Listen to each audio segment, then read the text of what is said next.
Hi everybody, I'm Nettie K. Welcome back to my studio. If you were with me last time, you'll recall that we did the first initial underpainting of the focused daffodil on this painting. We hadn't done any of this part in here. I just messed around after I shut the camera off and got a little carried away and laid out a few more daffodils as to where I want to put them. And I also put in a dark background of dark phthalo teal, phthalo turquoise, and some cobalt teal with a little bit of purple and a few other little weird colors. But what it did was it brought that flower forward by putting the dark background in it. And so I'm really pleased with where it's at now. Now I know we said we were going to be doing a cat, and hopefully we'll get around to that next time. But I thought since this is actually dry enough to glaze, this would be a good time to go ahead and do this, because I just can't wait another minute to get into this painting and see how far we can go. Okay, so let's do it. Yeah, quit talking, lady. Okay, so now on my palette I have an array again of a lot of different colors. I've got some, let's see, this is a cadmium yellow light, a little bit of cadmium lemon or a lemon yellow. I have an India yellow, which is a transparent color. I have some cadmium orange, some cadmium yellow medium, some Hansa yellow. Some of these are very, very similar, but I wanted to just give myself a whole bunch of different yellows to test them out. And then I also have, this one is a transparent orange by Gamlin, which is one of my favorite colors. And when you add white to it, it just absolutely changes color. So straight out of the tube, it's orange, and then when you add white to it, it turns into a beautiful yellow. And so then I also have just some cadmium red light, just in case. And I have a little phthalo turquoise, some cobalt teal, a little bit of alizarin crimson, and some dioxazine purple to mess around with. And so let's just see what we can do with that. Now on top of that, I'm going to use, my transparent Neo Magelp medium, and that's just going to give me a little bit more power to glaze color onto it in transparent layers. Now I know some of the colors are already transparent, and so I'll use some in transparent, and then I'm also going to add white to others in order to give a more opaque look. What does that mean? Well, I say transparent. What I mean really is translucent.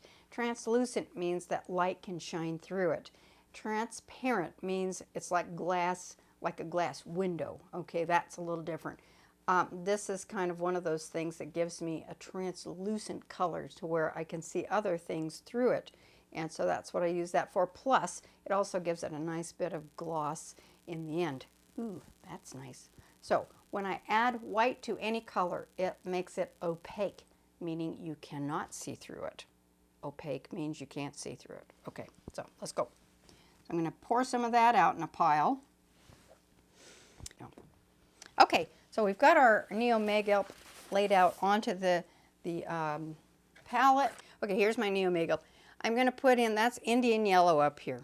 Okay, now we'll see what happens when I add some white to it, and then I might add a little bit more white to it right here, so I have a couple of different levels of tonal values to choose from.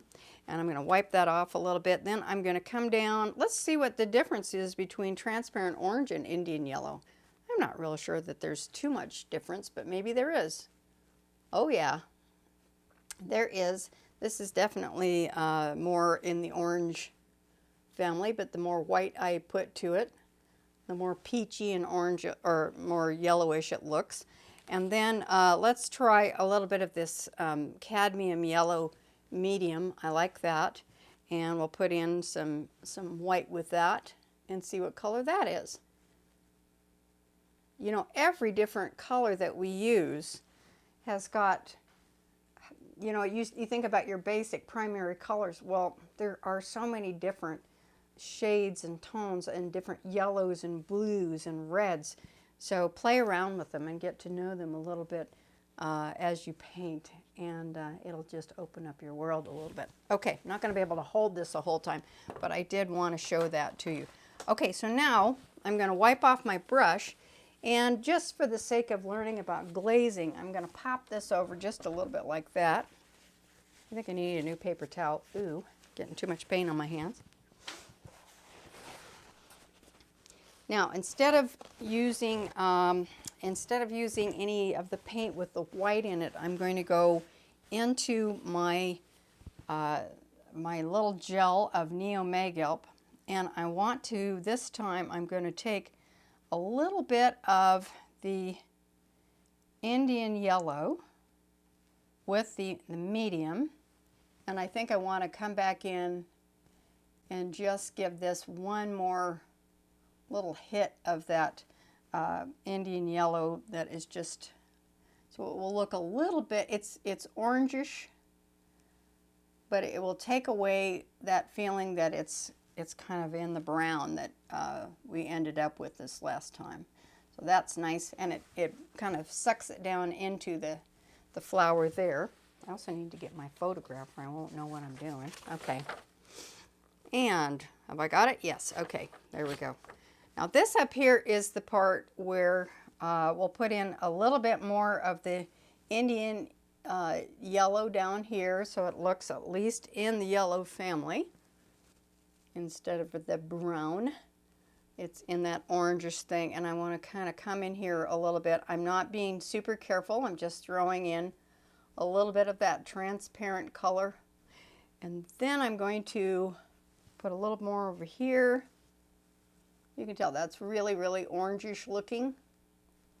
And then I'm going to grab onto some of the color that has white in it, and we're going to really enhance the brightness. All right, where am I going? Well, let's start out with a little bit more here. This is a little yellow.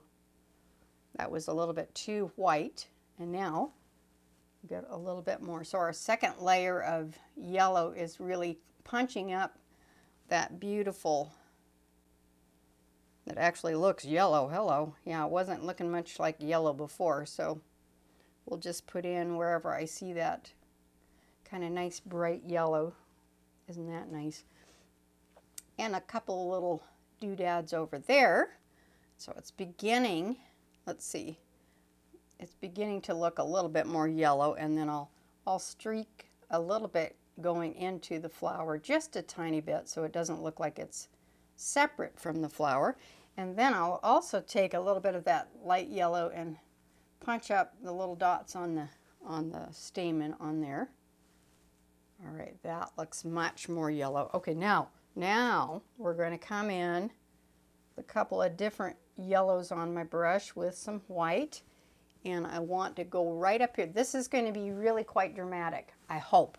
All right, I hope. I'm going to start up at the point of this flower, and I'm going to begin by dragging it down like this, and then making a few more strokes. You can see how much more intense that is. And I could not get that any brighter the last time we were together. I think it was just not, it was done. You know, you can only do so much, and then you have to let it sit and dry. And so that's what I did there. I'll come over here and do the same thing. This time I'll go with something even lighter. I want to just get just a little bit of that lighter yellow, nice and intense. And I'm going to pop that around in a few spots like this. I don't have a real dinky little brush. I've got like a number, what is this? This is a number 10. That's pretty good size filbert that I'm playing around with. So that goes like this. And let's see, this flower, this petal kind of goes back a ways, but it does come out into the light just slightly, right like that. So I'm looking for those lights and keeping it loose. I don't want this, I really want to keep this painting nice and loose, you guys. But look how much brighter this is. Just take, for instance, the difference between that petal and this petal, just because we've waited and let it dry, and then we've come back in with our beautiful second layer of various yellows and giving it that extra kick. Now here's our cadmium yellow medium. All right, there's a cadmium yellow medium, very yellow, nice yellow. I'm pulling that out. There's a kind of a middle tone right here. It's behind, so I don't want it to be as bright as that, you know, ring around the flower right here. I want it to kind of sit behind and back a ways. And so that's the same thing I'm going to do with these flowers over here. Probably going to not paint them nearly as bright as this guy right here. I want to give him or her the focus and the attention. And here's a little ridge around the edge of that little petal right there. Isn't that beautiful? Yes. And then we'll just keep going, and let's see if there's any more areas that I want to enhance right here. I want to bring that up just a little bit more. Okay, so let's get into, I'm going to go the yellow, cadmium yellow medium with some white. Let's see what happens if I pump that on. Well, that doesn't really do much there, but I think it's going to do something up here. Hold on. That actually mutes it down. When you put white into paint, it actually takes the color, the hue, and it weakens it, okay? It might make it lighter, but the color of what you're painting becomes much, much weaker when you do that. So here we go. I'm just trying to figure out how to make this kind of punch up in a few spots here, and that seems to be where I need it to be brighter. But because when you add white, sometimes you lose the intensity of the color. Then you have to wait another week and then glaze over it again. You know, that's just part of this weirdo process, but it seems to kind of work. Okay, now I'm going to go back in with some, let's go in with a little bit of the transparent orange. And I'm going to put in a little bit of the lemon yellow with the transparent orange. And I'm going to just give this a little edge around here. And I can see that's going to come out like this. This is actually a nice dark tone down in here, so I don't want to lose that, but I want to make it feel just a little bit more in the yellow.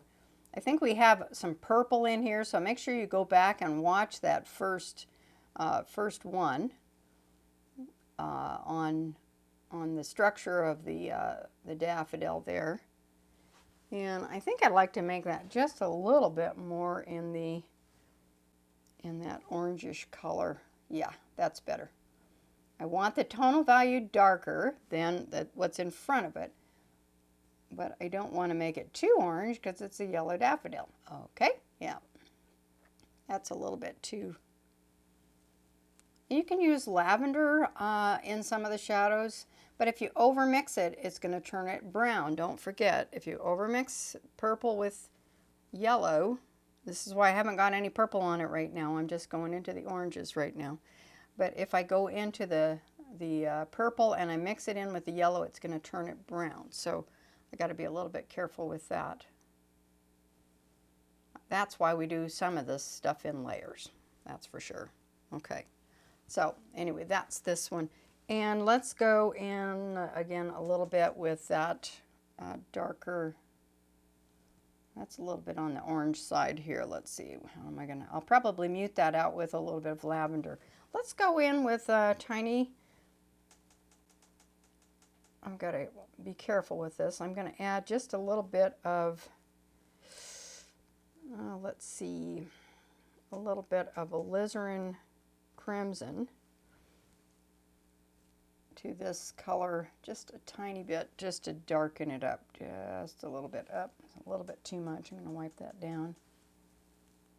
I don't want it to get muddy, but I want it to push back a little ways, so I'll pull that into this negative space like that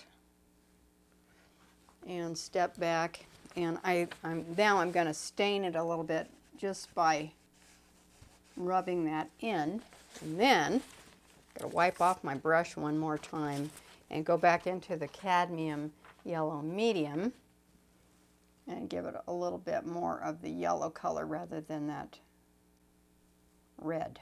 Okay, but the red just kind of helps darken it up. You just got to play around with little bits here and there. And then I'll go into the lemon yellow and just a few little strokes like that and around the edge perhaps of the flower like this. Just like that. Okay, now let's see if there's anything else that I can do just to show you a little bit more of how we're going to brighten this up. I'm going to come up a little bit higher with that.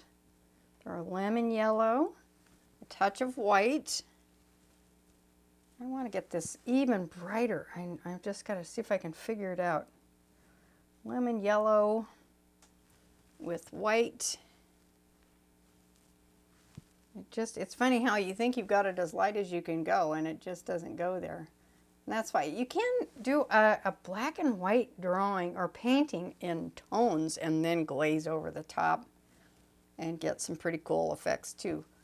Let's get this up a little bit further there. Yeah, okay. This is great. Okay, so much fun, you guys. This is the most fun I've had in a while, I'm telling you. Art-wise. Okay, let's get a little bit more on the edge of this. Yeah. And then just a tiny bit of light there. A little bit more light right there. Get it glowing.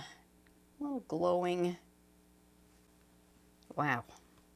Is this ever going to be a yummy painting? It is. Okay. Now I think and I'll probably do one more layer, everybody. So, you know, it's just a long process. So if I want to really get this petal to come out even farther, I'm going to set this brush right here and get this one. All right, check this out. I hope you can see this. This is dark teal. I just got another brush and some alizarin crimson. This is one of the darkest values I can come up with. And I'm going to come in here. Ooh, man, can you tell how dark that is? That's even a lot darker than what I had on there before. And that's, you know, the second layer. I think you could possibly get it with the first layer if you were careful. And then I put in what's called the negative shape around some of the structure of this, and it will pop out that vibrant color like that. And I'm just going to keep it moving. I think I'll go in with some teal down here. You can't tell until I put something else with it, but I'm going to put some teal in. Watch what happens when I just hit it with a little bit of white. It kind of, you know, you can just kind of play around a little bit with the way things glow a little, but you can put yellow in there, you can put purple, you can do all kinds of things. I'm going to do the same thing over here. Let's get into, I'm going to go with a little bit of phthalo teal, and I'm going to put in some cobalt, phthalo turquoise with cobalt teal right there. I just really like that combination right like that. I think maybe I will put in just a tiny bit of Indian yellow. Look at that. Ooh. To give it a feeling of kind of sunlight. I'm just playing, and so I just love the fact that I can still surprise myself when I'm painting, because you just don't really know what's going to come out sometimes. You know, just play around with a little dabs and dots of light and see what you can come up with. Now down here I've got another flower that I'm going to be putting in here, and I'll maybe we'll mess around with that a little bit. But before we do, let's do this again. I'm going to get some thinner, not some thinner, but my cobalt teal, and I'm going to come up along this flower's edge. And one of the things that I did notice that in my photography, or when I post things onto my Etsy site at nettykstudio.etsy.com, is that a lot of times uh, the the color teal does not come out as vibrant in the photographs as it is in real life. So when you get the painting at home later on, it can be kind of like, whoa, man, that's even better than it looked before on the screen. So, you know, it's just a tough one for the camera to even grasp. And so you just have to take my word for it half the time that this is going to be something special. Yeah. So, I don't know, can you see that teal that I just put? Yeah, you can see that. You can see that. So it's nice and loose around these flowers, and then I'm going to, this is going to be another petal coming up here, so I'll separate it out just a little bit by putting this dark right here. I've got another, oops, I just hit that. Don't want that in my yellow flower. And so it just kind of separates it out and makes that flower jump up right like that. Now let's see, what have I got here? I've got this flower, and I think we can possibly isolate some of that with a little bit more of that teal like this. And yeah, I'm gonna carve that out just like that. Okay, so that is just an example of how you can make this this flower pop out by adding the dark colors behind it, keeping it nice and bright, adding glazes of color, and then not overwhelming it with tons and tons of pattern, but making it interesting without being distracting. You know right where to look at this stage. And so I'm going to try to discipline myself and not get too carried away. Okay, I think I want to do this one down here for a second, and we'll just see if I can figure out. This one's a nice Indian yellow, maybe with a little bit of our transparent orange. And I'm going to find the negative shape from inside that flower. Let's just go ahead and do that. I'm not bored, so maybe you're not either. I hope, you know, I never know what my viewers' attention span is half the time, so I hope you guys don't mind. Sometimes I enjoy watching long videos, and you know, while I'm painting, I'll turn on something that's an hour long that has how to, you know, paint landscapes or somebody's interpretation of a pastel or whatever. And then other times you just want to know something and you watch only the stuff that's 6 minutes long. But I hope you guys are getting to the point where you want to learn something and really get in there and figure out some of the things that take a little bit more time, a little more discipline, you know. That would be good. Okay, so now I've got this patched in with kind of the darker color here, and I'll take some of the middle tone cadmium yellow medium, and I'm gonna carve that out a little bit there, create that kind of a feeling of that cone, making sure that it's darker underneath than this right here, because I want that to stand out above. This is still really transparent or translucent, and so I am realizing it's going to take a few layers as usual, but you'll get the idea. And then I'll come in with that lighter lemony yellow, kind of right about here. As it goes back into space, it just kind of dissipates back in there a little bit, and just kind of carve that space in there like that. And then where else do I see it? I see maybe a little bit right here.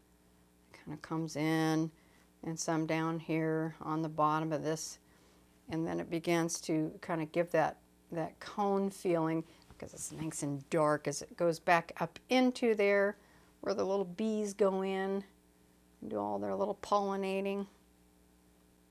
Okay, I like that a lot. Okay, there we go. Along the edge. It's funny, this little round filbert brush actually makes just the right size of the ruffles, so that makes me happy. Here's another thing I want you to think about, you guys. If you paint something exactly how you see it, without making any artistic changes or enhancements, it's not going to be as interesting as if you exaggerate things, okay?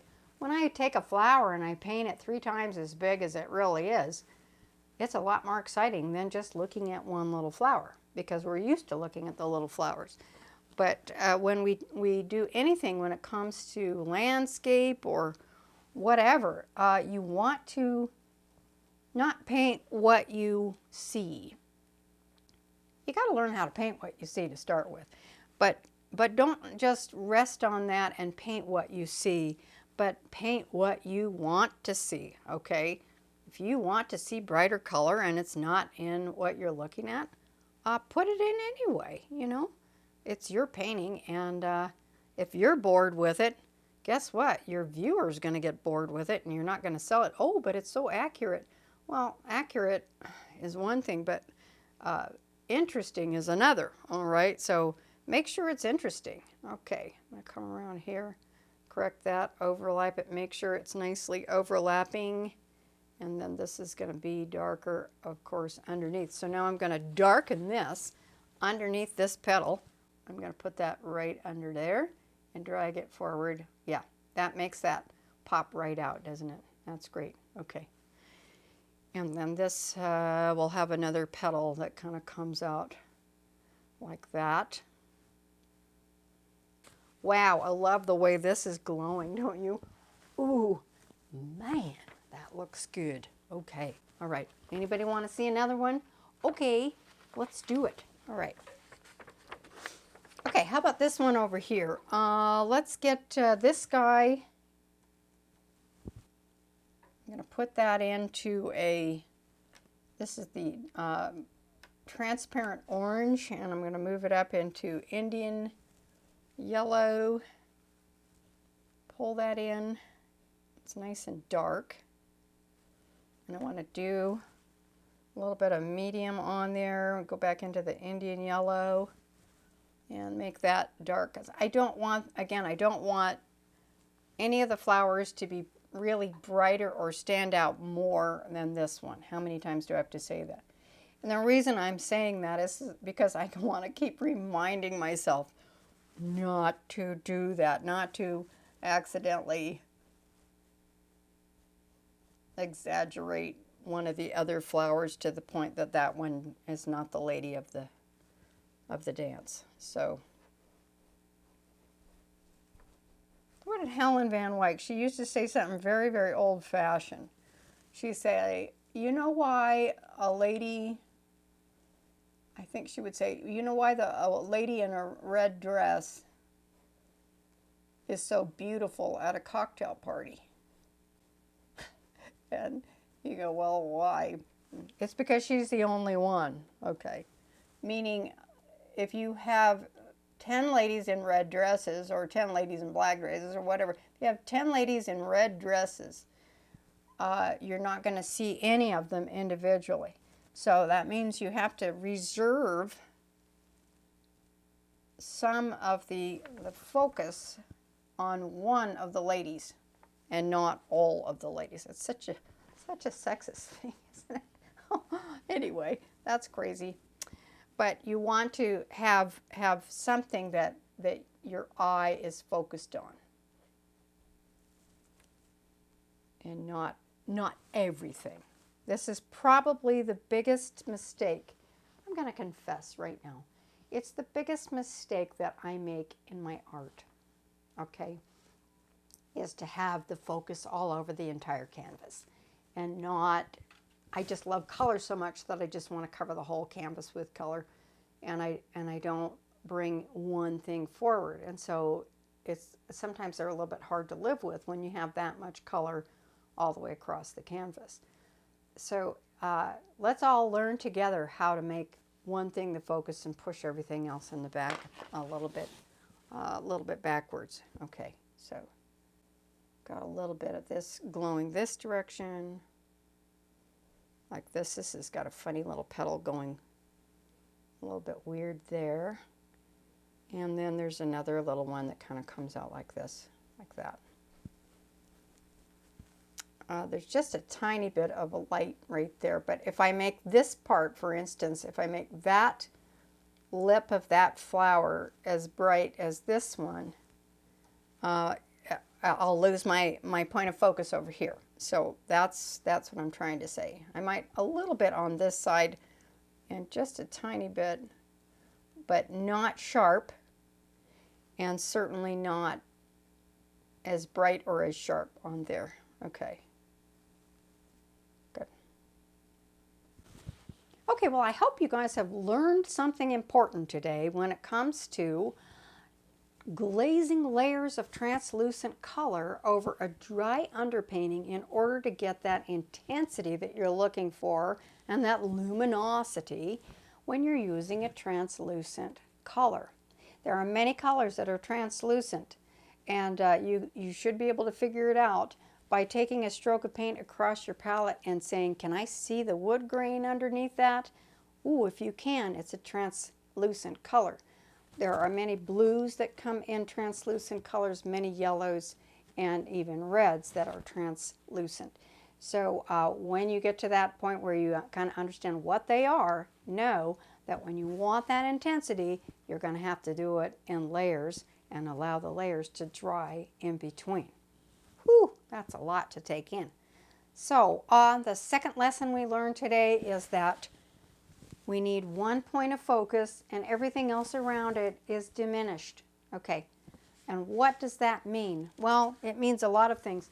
This is the brightest and the most intense flower that I'm going to attempt on this canvas when it's finished. On top of that, I will not only diminish the color, the tonal values, but I'm also going to make the edges of the flowers that are behind much softer than the one in the center, or not in the center, it's slightly off, the one in the focus. I want to have this one have the sharpest edges and the rest of them have a little bit more fuzz around the edge, okay, because that just helps push them back into space. And we're going to learn this together, you guys, because I'm just getting it after how many years of painting? Oh my goodness, a lot. I don't even want to say. Okay. Now, next time we meet, hopefully we are going to go ahead and paint that expressionist cat that we were talking about. But meanwhile, I'm going to go ahead and finish this one, and I'll show you what it looks like in the end of this video. Okay. Okay, guess what? It's been about 5 days and about 3 to 4 hours more work on the painting of our daffodils. Yes, I know it kind of frustrates some of you, but you know, 4 hours of watching me fiddle around is just a bit too much. So what did I do? Well, I allowed the first layer to dry, and then I went ahead and did about 2 more layers of our yellow paint in order to get this intensity. And then on top of that, I did a little bit of messing around with that background. Ooh, isn't that pretty? With some dark corners, look at the dark corners up there.